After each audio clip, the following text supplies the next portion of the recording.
Can you please switch on the recording? All right, recording is started. All right. Okay. السلام عليكم ورحمة الله وبركاته. Walaikum assalam Hello, wa Fadlan. rahmatullahi wa barakatuh. All right. So it seems it's going to be a very close conversation between me, Hisham, and Umair. Hopefully more people will join them. Yeah, inshallah. Thank you for joining in time, Hisham.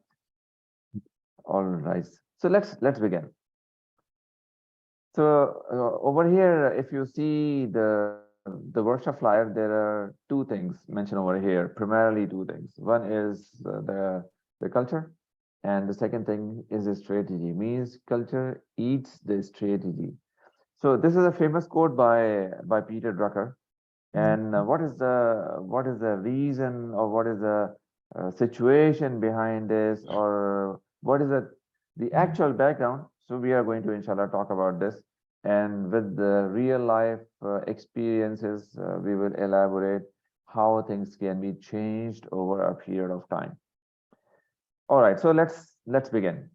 So let's see first thing. Let's see what is culture, and what culture means to you. So if you can come up with your definition, we will add to our definition. But let us just start by talking about something called culture. All right. So culture in any organization is a set of their belief system. Means what do they believe in? Do they believe in their capabilities? They believe in themselves. They believe in something to be done, and whatnot. So belief is just for the sake of clarity for the audience.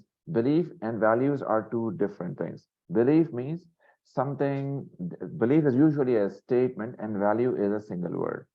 So belief is, let's say, belief is we can do something about this, or we can penetrate in this area, or we can bring about the change in ourselves. Do we believe in ourselves? Yes or no? These are all little small portions of belief. Do we believe that our CEO is capable? Do we believe that our team leader is capable of leading the team, and so on and so forth? All these are different belief system, or small components of something called that we call our belief system. Right. So let's go to the second thing. Now, the second thing is when we talk about the culture, it also excuse me, it also talks about the values. For instance, what do you say your values are in an organization, and what do you value as a what do you practice as your value? For instance, let me give you an example. So in one of the organizations that we happen to work, one of the challenges they were facing is people coming to the meetings late, or people not accepting the meeting invites. So they would never, the person who has actually invited the other members of the team for the meeting, he would never know whether the other people are coming for the meeting, yes or no, because people don't accept unless he started asking for acceptance. Then the second thing comes. Then the meeting time arrives. The people not showing up in meeting in time. Some guy is reaching to the meeting venue 5 minutes late, 4 minutes late, 10 minutes late. So it becomes a norm. So this is another part of the culture called norm. So what happens? That one guy starts coming in, especially the senior leadership of the department or the division or the organization. So when they start coming late, they start forming a culture here. Culture of coming late to the meetings. Culture of not accepting the invites when the meeting invite is received, and so on and so forth. Culture of sitting back in the meetings even if the meeting time is over. So all these are small little things, habits that form culture. So coming back to the point, we talked about values over here, and then we talked about the organization habits. So as I mentioned earlier, this was one of the organizations that we happened to work with, and this was the challenge. So what happened? Let me tell you this story. So what happened is the one of the senior leadership, in fact, many of the senior leadership people, where one of them was very active, he decided to do something different. So what he did, so he immediately he approached the marketing guy and the marketing senior leader of the marketing department, and he asked him that there's something serious that we need to address and we need to do something about this. All right, so the marketing department, now see this. I would like you to notice how the things flow. So the marketing department, let's say the general manager of the marketing department, he called one of his two senior managers and he asked them to look into it. All right. So those senior managers they discussed and they contacted a media agency or some agency who can run some advertising campaigns inside the organization. Now, all this that I explained to you in just 1 minute, it almost took 2 months to happen. Then they explained the requirements to the agency. The agency came up with some kind of campaigns that they can run for the organization employees to come in meetings in time and so on and so forth. And then the agency brought their stuff, shown, I mean, displayed their material to the general manager who actually initiated, and then the agency came, agency went back and they started preparing that, and now it was the time for raising the purchase order. Then the purchase order was raised, and some there was some other challenges. Now now now I would like you to see this, that something that needs to be addressed had already taken 10 months so far, and it has not been addressed yet. So now this is another aspect of culture of the organization as to how the information flows and how do you take care of this, and how quickly do you act, right? So these are all little things that make the culture. So far, that thing has not been announced. That has not started yet. That say a single small initiative of reminding people to join meetings in time, right? So this is how culture eats the strategy. So what was the strategy over here? The strategy was to run a campaign and to help people become more aware of the situation, and to help people become more vigilant to their meeting invites and accept the meeting invites and arrive the meetings in time. Nothing happened. Everything remained the same. So this is a brilliant example, excuse me, very clear example of how the culture of an organization uh, eats the strategy for the breakfast. This famous quote is from Peter Drucker, who was considered to be the management guru. He guru of the contemporary times, and I think he died a few years ago. All right. Now let's come to the second word called strategy in our discussion. So what is a strategy? A strategy is in summary, a strategy is a set of actions. Set of actions to do what? Set of actions to move from stage one or version one of your organization, your department, your team, or you as a person. Move from version one to the version two. These are two versions, right? So strategy is nothing but the actions that take you from one place to the other. That's it. Nothing. There's no rocket science behind their strategy. So companies, they define their vision for the next 5 years. So imagine the company is here. The next five years they want to be here. So they want to develop a strategy between these two, right? Similarly, even on a personal level, people define their strategies for their transformation from one phase to the other, from one stage to the other, from one version to the other. All this is transformation. So coming back to the point, a strategy is nothing but simple steps. And of course, as the organizations are big, their steps are also big, and the organization becomes heavy duty, and to move from one stage to the other. So it's a big time challenge for the corporations, for the big organizations, to become a different version of themselves, and this is where the culture comes and eats the strategy, eats away. All right. So this is the a little background of our meetup today. Anything that you may like to share on your personal level or on your organizational level, any challenge that you may like to bring up, you are more than welcome to do that. Okay. All right. Now, let me tell you another thing over here. Whenever you were saying something, I can see some smiles Yeah, on I your face. can. Yeah, I will share two stories here, two different please, please. companies, and I will not tell you the names. Maybe you will identify the company from the story.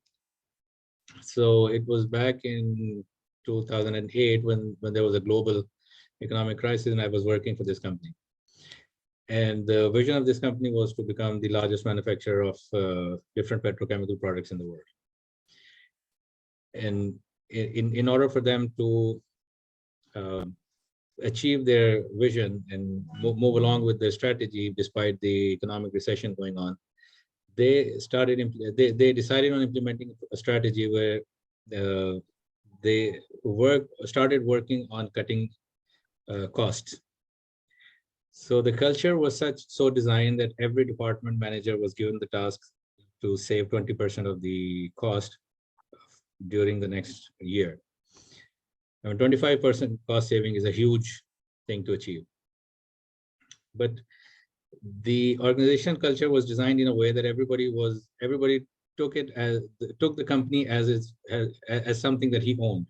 So I remember in those days, even the guy who was sweeping the floor would talk about cost saving. And the result was obvious. In 1 year, they had a 24.7% cost saving as a bottom line. And resultantly, they became, they had 5 different products, and for all those products, they were the largest manufacturer in the world. So this is an example about a good company culture, which whatever you were saying reminded me of that. Now coming to the second example, happened to work for a company that company was suffering. It was facing financial challenges, and they had just enough funds for 1 year of survival. And the CEO started looking for financing options from the financial institutions and investors. And everybody was talking about that we have enough time. We have about 1 year from now where we will need the funds. And during this 1 year, we will have enough funds to survive. And everybody kept saying that we are good enough. And at the end of the year, there was no funding and no funds. So no external funding, no internal funds. And resultantly, the company had to shut down. Sad story. So that's the difference of cultures that you were referring to. So these two stories just came to my mind. All right. Then we'll also talk about some cultures, the progressive cultures or the transformation cultures, inshallah, in our session today. So maybe I'll come back to your the first example. When you mentioned that those were the days when they were talking about 25% of cutting cost, even the sweeper, the janitor was talking about cost cutting, right?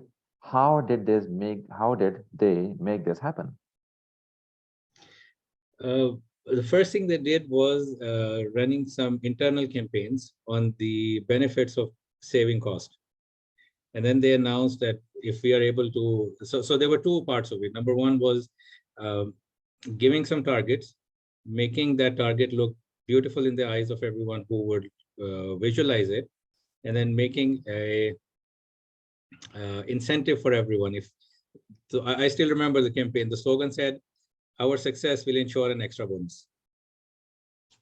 So everybody was motivated towards to joining forces towards that. So everyone was taking actions that will eventually result in some form of cost saving from his side.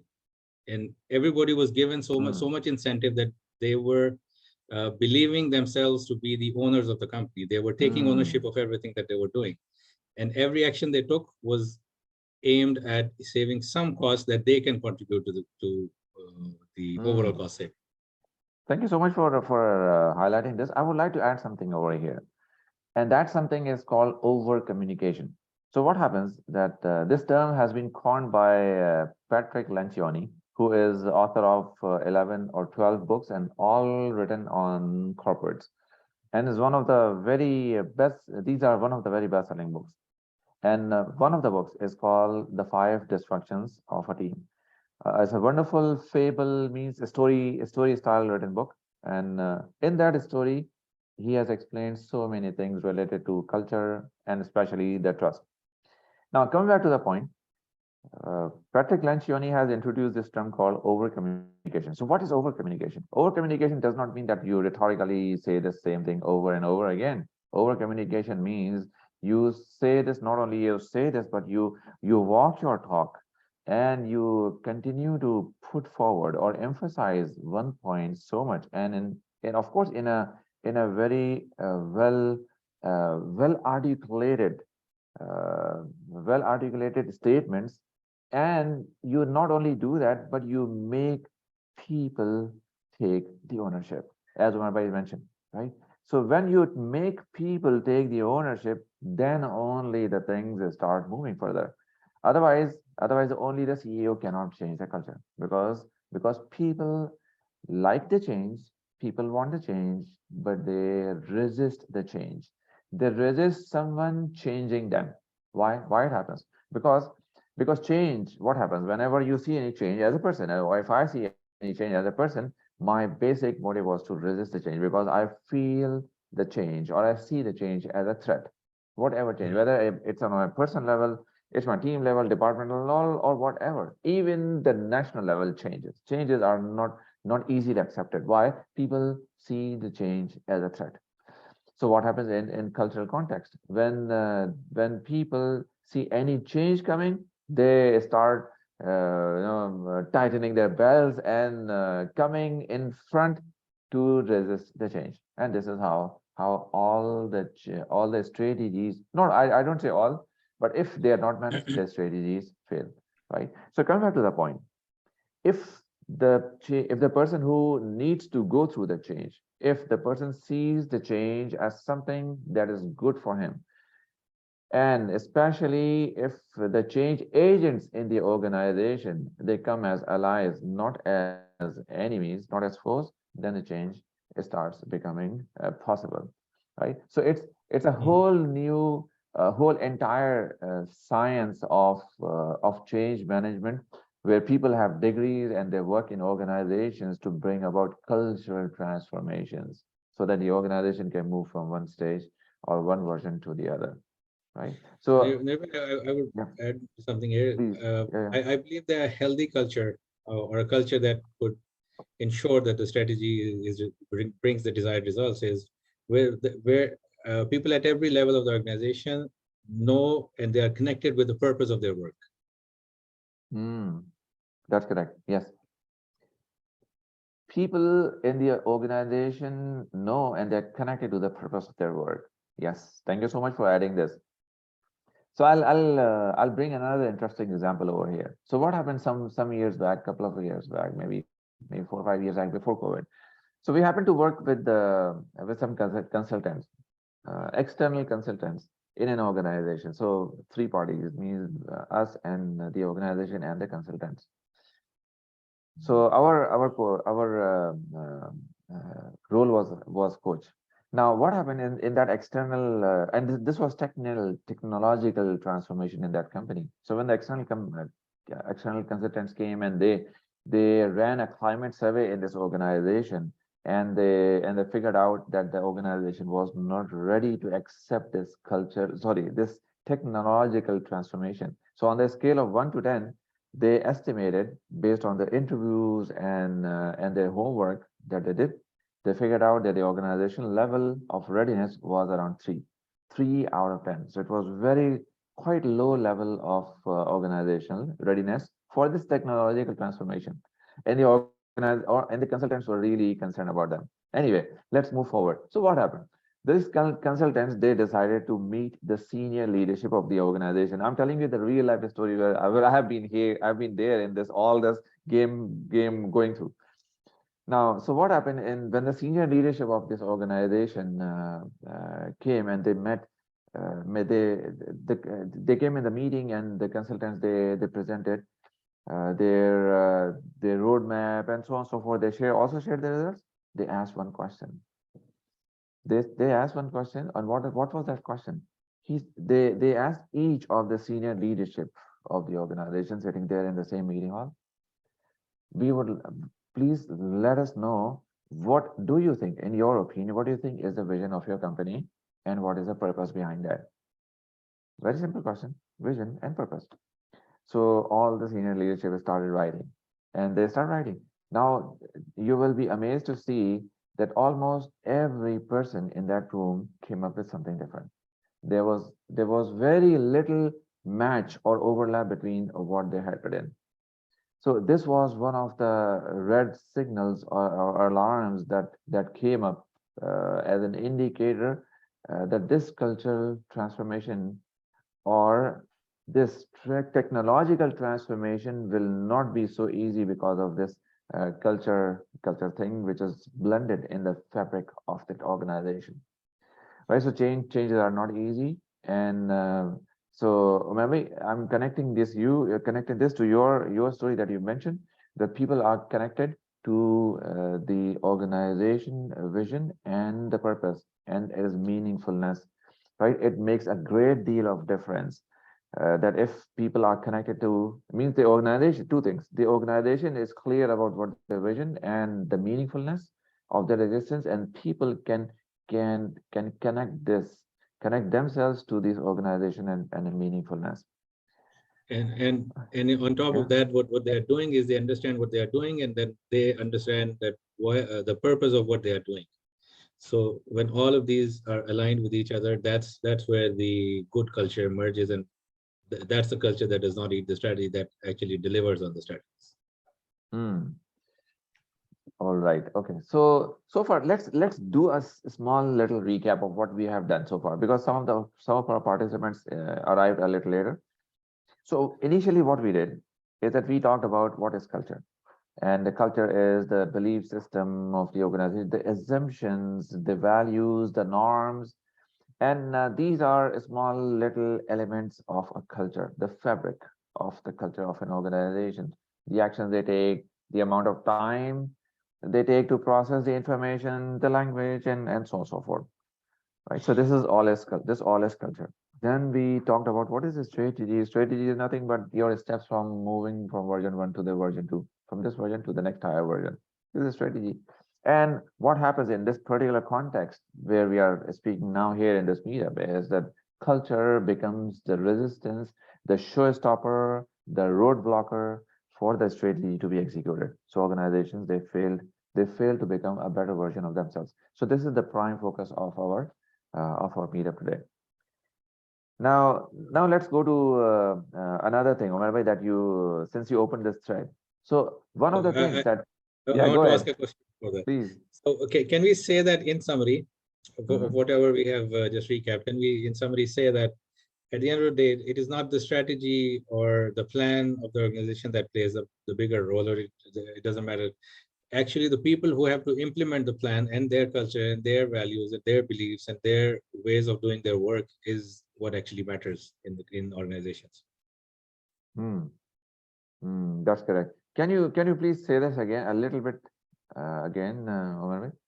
People. So what I said was the strategy and the plans that the organizations have, they have their own value, but they're not the real thing that matters. What matters is the people who have to implement those strategies, who have to do the work, those people, their way of working, their beliefs, and their understanding of the strategies and their culture. That's what actually matters in the organizations. If the organization has to deliver on the strategy. Otherwise, in my second example, people who had to implement the strategy of securing external finance were not sure about, or did not believe that they had to secure finance because they believed they had a lot of time to survive.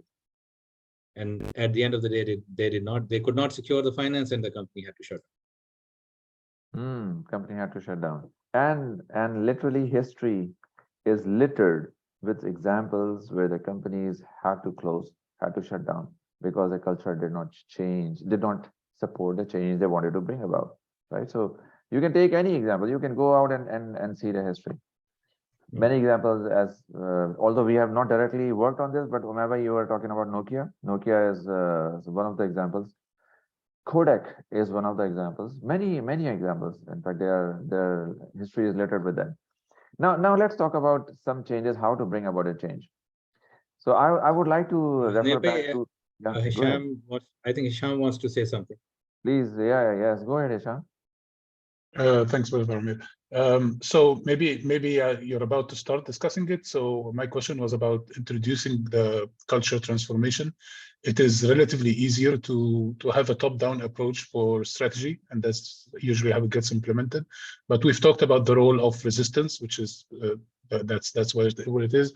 So how to introduce culture change, where knowing that top-down approach and culture change usually do not work, and how to introduce this change from the bottom up. Wow, Hisham, you have asked $1 million question. Do you think we are just going to answer this in the in this for free? All right, but nevertheless, let's talk about this. So what you mentioned over here is the leadership commitment first. Yes, without commitment of leadership, nothing works. So this is step number one. Now the second thing is that the change, the people who resist the change, these are the people who become the showstoppers or the roadblockers. So what to do in this case? So what happens under such situations is that there are some change agents. Who are those change agents? These are not political change agents with bad or hidden agendas. No. These are the people who are influencers in the organization. So what happens? The senior leadership, they know the people who are working in different departments, and they are the influencers in their departments. So what happens?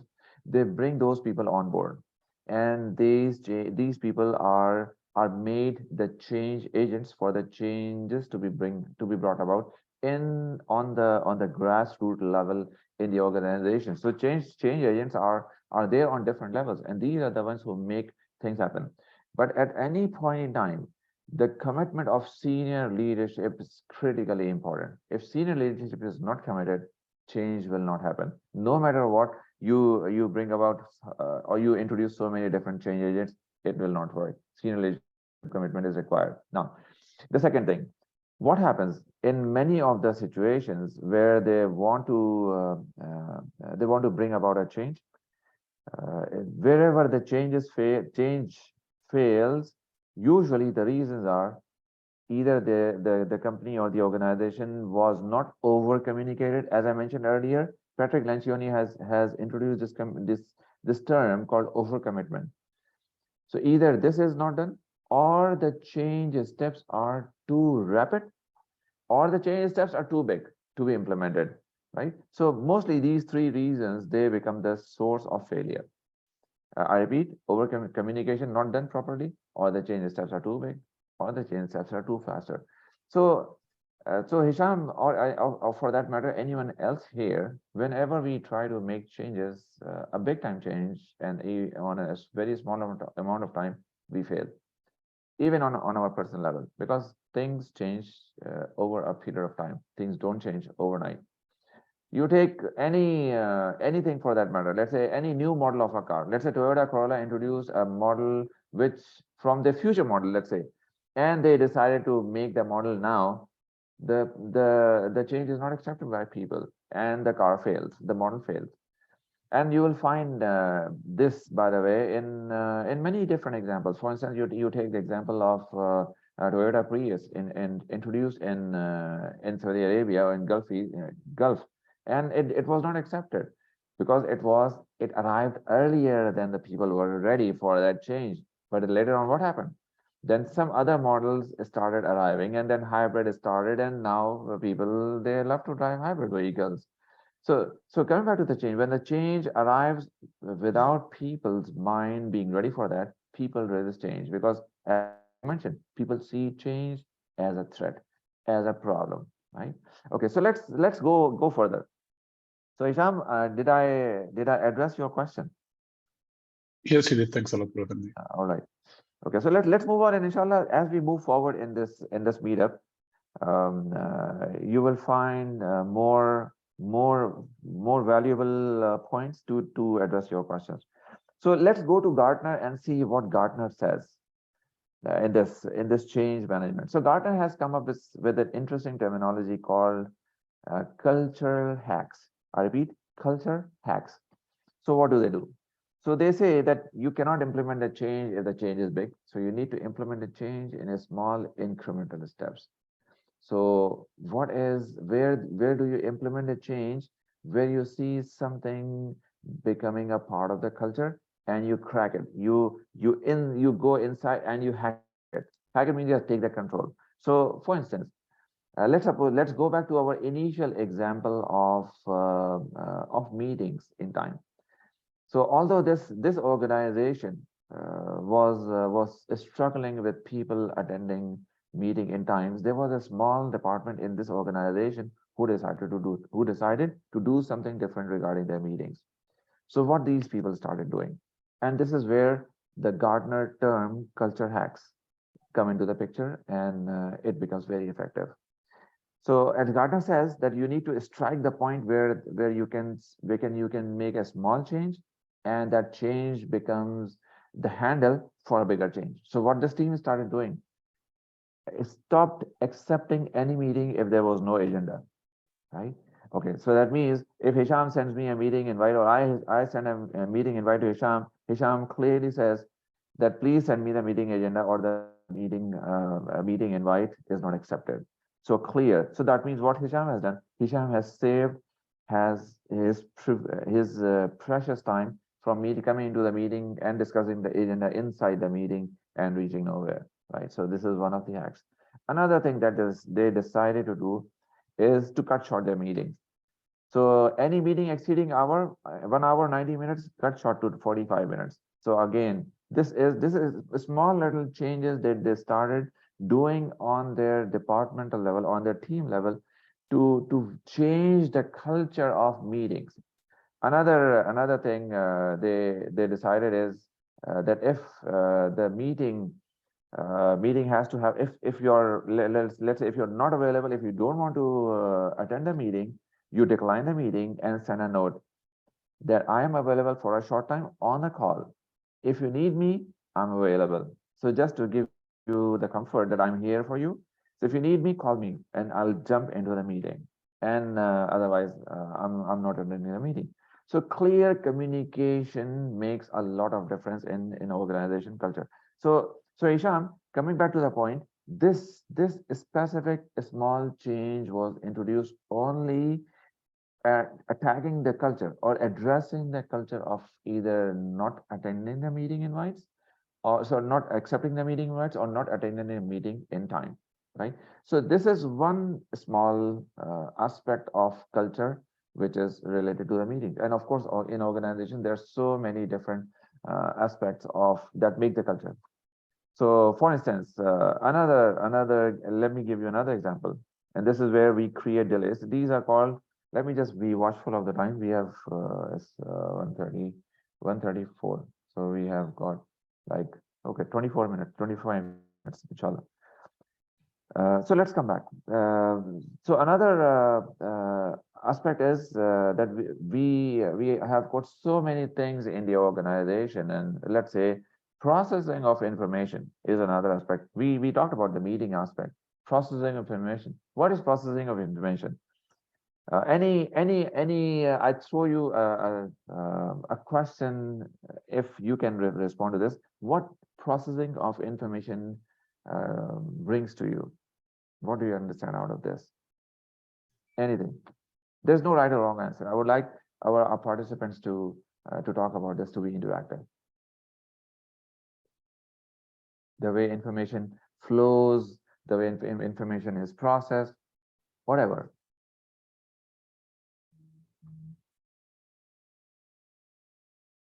Any idea?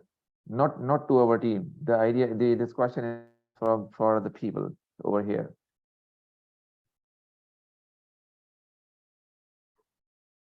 All right. So I didn't get the question. Can you please repeat? Yeah, okay. Processing or processing of information or flow of information. What comes to your mind when you hear this processing or flow of information?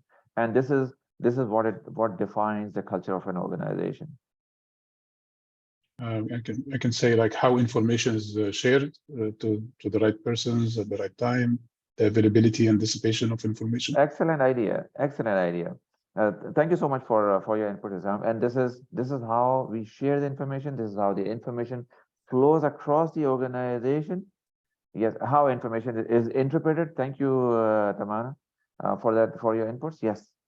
So let me tell you another example of information flow. For instance, how information is interpreted. So let's suppose this, although the example is real, but I'm changing the name and the context just to keep the anonymity of the people. So what happened is there was someone that I happened to work with sometimes back, and a couple of years ago, and what happened that this manager, this person was supposed to present something that I was working on, and the guy agreed, and what will be the subject of his presentation, and everything was the date and the time, everything was fixed. Now all of a sudden, just 2 days before, the guy came up and he says, Nair, I cannot come to your session, and I cannot present. I said, why? What happened? He said, my manager came to know about this. So I asked him, what happened then? What's the issue that the manager came to know about this? He said, the manager is upset. He says, why did Nair did not approach me directly to be able to make this arrangement? And the manager upset. All right. Okay. So then I asked this guy, so what to do? Shall I speak to a manager? He said, no, no, no, no, no, please don't speak to the manager, because my manager will consider this as a complaint from my part. I mean, on his part. He would consider this that as if I have complained to Nair, and now Nair has come to speak to the manager. I said, okay, so what do you want now? So he said, please accept my apologies. I cannot come and present my stuff. We lost the opportunity, a beautiful, brilliant opportunity of sharing the information which this guy was holding, because he was a subject matter expert, and the whole audience whole audience lost that opportunity to get the benefit from this guy's expertise, just because of the culture. Just because of the culture, the bureaucratic culture that I should mean in the year, as because the mistake was mine, right? I did not speak to the manager first, so the manager would tell this guy to be ready for that presentation, and the guy would come and present, right? So come back to the point. I came up. I remembered, recall this story only when Tamana mentioned that how the information is interpreted. It makes a big deal of difference in organization openness, and how willing and open they are to make the change, to embrace the change, right? So now let's come to the next thing, which are organizational models. So in fact, in one of our previous talks, yeah, go ahead. Sorry, Go ahead. sorry to cut you. The example that you just gave, it brings an understanding, which is that the interpretation of the information, or what was the word, the term that you were using, information, communication? Yeah, how the information was interpreted, because we are talking about information flow and information sharing. Yeah, information sharing or information interpretation. So it appears, and it evidently appears, that information is interpreted or information is communicated based on the organizational culture, or the prevailing culture that is practiced inside the organization. But that raises a question: that what is no? How is the culture created? Like in this organization, this culture would not have existed probably some time ago. So it would either have evolved, or it would have created by something or someone. So what are the factors that create the culture?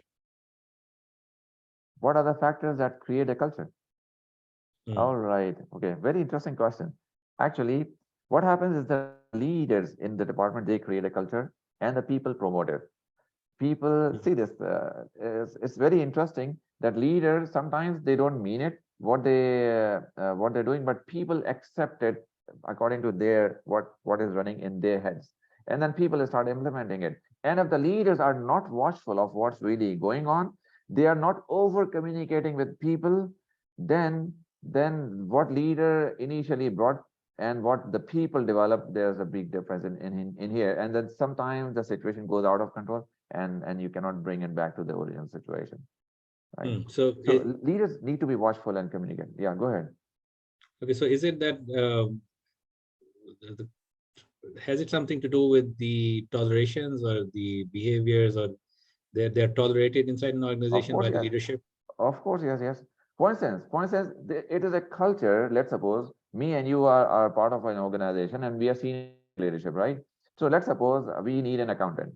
So I say to Umar bhai, this is the guy that I know for a couple of years. He is jobless, and he's a good accountant because I've seen him working in a company sometimes back. So can you please do me a favor? He is my relative or my friends or whoever. Can we keep him in this company? So since Umar bhai doesn't want to say no to me, right? And because let's suppose we don't have the psychological safety between us and no trust level is low, what he would say, to avoid the conflict, this accountant has been hired. I'm giving you an example. Now, what Mhm. happens? This accountant is incompetent. Similarly, leaders, the senior leadership, sometimes they acquire incompetent team leaders. And I'll bring you another example here. So what happens? Now this accountant has been hired in the company. Now he is messing up. He is messing up with everyone in the team. Other people are not happy to work with him, and so on and so forth. Junior accountants are concerned and worried. Now the culture has started becoming toxic. Now, me and you as senior leadership, we are not watchful. I'm just creating a hypothetical example, right? This is Mhm. how things go out of control. Since we have not been watchful, we are, and since this accountant is a relative of me in our company, you're not saying anything, right? And when you actually this example popped up in my head when you use the word tolerations, right? This is how you have been tolerating my accountant, which is my relative, right? So this is where the culture, when people have what do you call this word or this habit or this tendency of giving favors to people, nepotism or something like that, maybe. So, or Okay. favoritism, whatever you may call it. Yeah, whatever you may call it. But hiring incompetent people on the positions where they don't deserve to be hired, this is what kills the culture or what destroys the culture of an organization. It's very, very important. Recently, I happened to meet, yeah, thank you, Hisham. Recently, I happened to meet a director in one of the companies. So one interesting thing about this director was that which became the basis of my meeting with him, was that he was very responding and prompt in his communication. So I could not resist myself, and I asked him that what makes you super responsive in your communication. Super responsive does not mean that you just send him an email and tuck the response comes. No, the response a reasonable time means sometimes the response comes by end of the day or sometimes the next day, but he made sure that he responded. So I told him that I would like to interview, and this is we were in that interview meeting. It was very interesting meeting. You know what he said? He said that when I pick my department members, the organization that he works in, he said the people, when he said when he picks the people for his team, he makes sure that they're culturally aligned with him. It's very important, critically important. Now, then what he does, that once the people are hired, they're aligned with him and so on and so forth, then he delegates. This is another part of his leadership style. He delegates. Of course, he is in close communication with his next tier of senior managers or general managers, but at the same time, he delegates. So he says that my people have the authority to hire and fire anyone, and I don't interfere their decisions, right? Because it is their decision, and I support them. He mentioned that recently, some time back, till when I met him. So he said one of my managers stopped hiring a new person just because when the managers looked at the transparency, See this. This is another value: transparency of information. Look at the information of our department, the profitability of our department. He decided not to hire new resources at that time. Now, this decision was not made by the director. This decision was made by that manager. He had so much of autonomy to make this decision. Now, coming back to the point, how did he make this happen in his department or in his organization where he was the director? So, as I mentioned, hiring talented people and people who are culturally fit, then delegating people, and then you also over communicate. So there are many aspects over here which are critical to make things happen, which are critical to make the strategy move the department to the next higher version of your department. With these are critical steps so that your culture does not eat the strategy away, right? So I hope I was able to put my point across.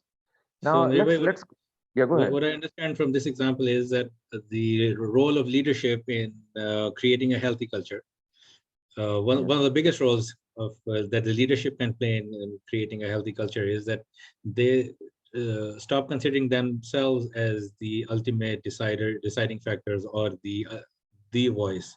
Rather, they consider themselves as one of the voices in the organization, and they empower their next level Yes, leadership to take their decisions that's on correct. their behalf so that they can contribute towards the strategy and create a culture that would not eat the strategy.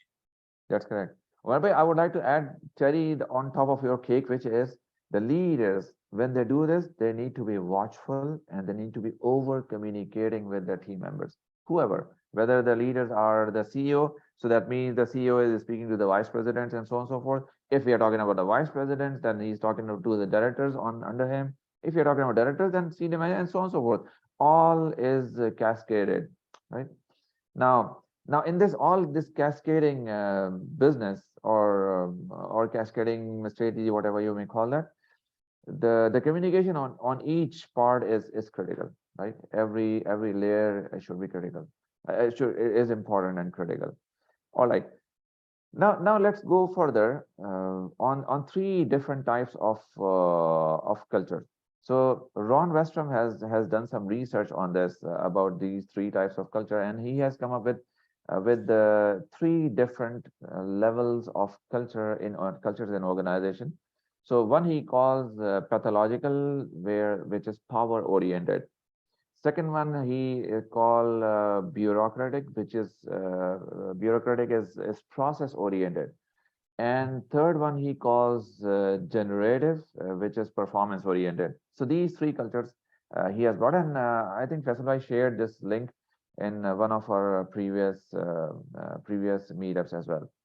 So this is worth studying, people, our audience, guys. This is really worth studying. So what Ron Westrom says in his cultural studies.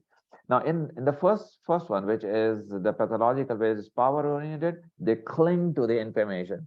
No, they say no, this information is my power. I will hold it and I will not give it to you.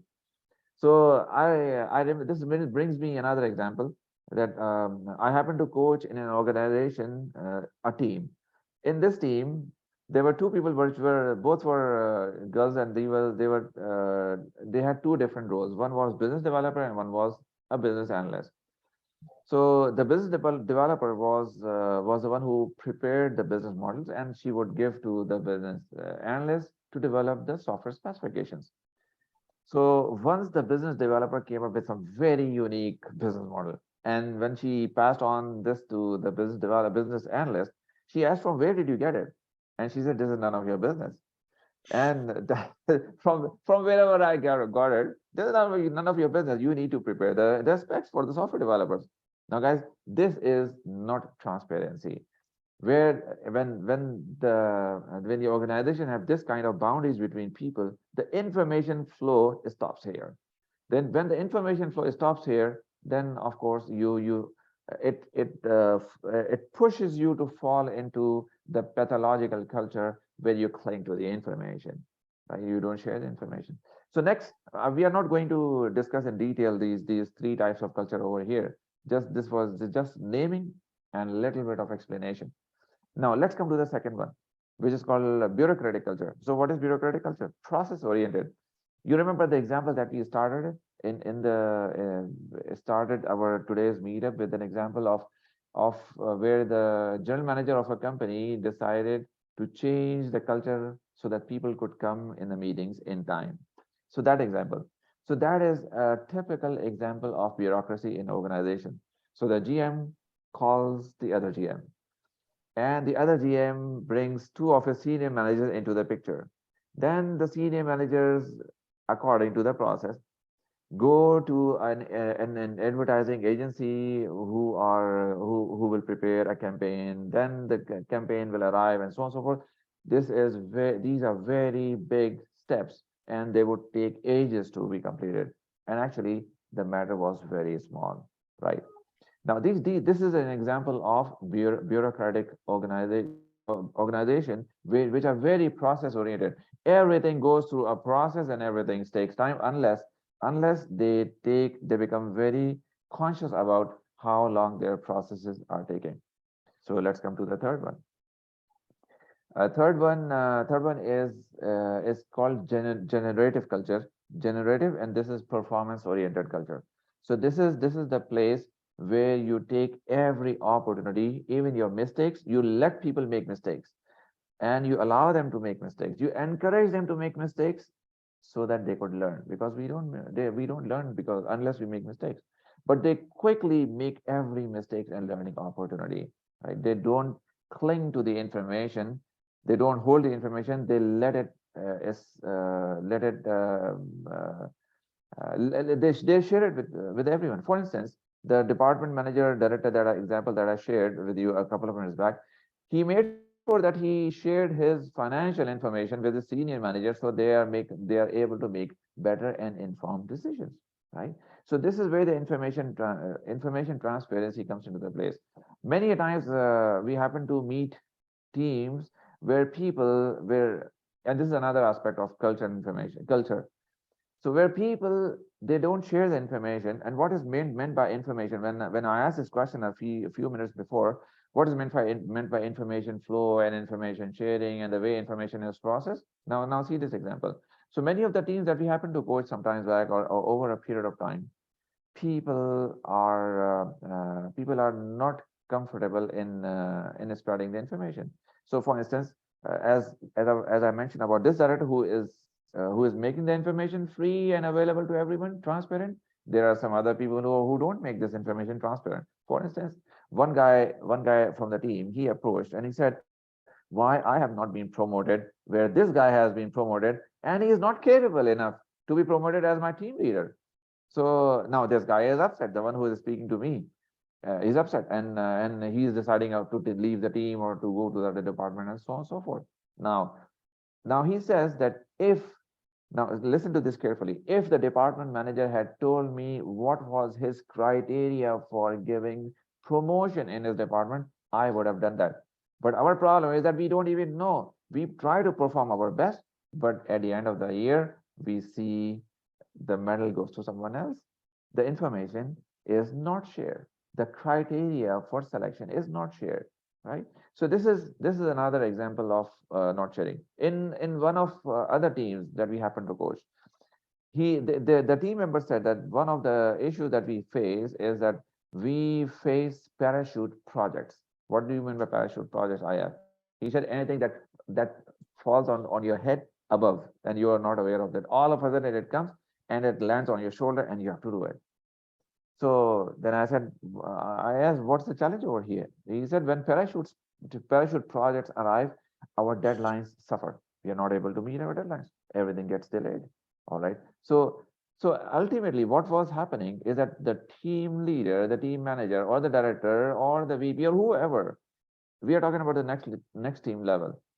So whoever does not include the team in the decision-making process of setting the deadlines, right? Transparency is missing.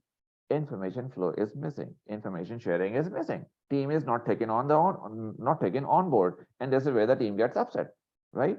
So coming back to the point, since we are moving to the closure now, coming back to the point that the organizations which progress or which make fast progress, these are the organizations where the information is available, the transparency is maintained, and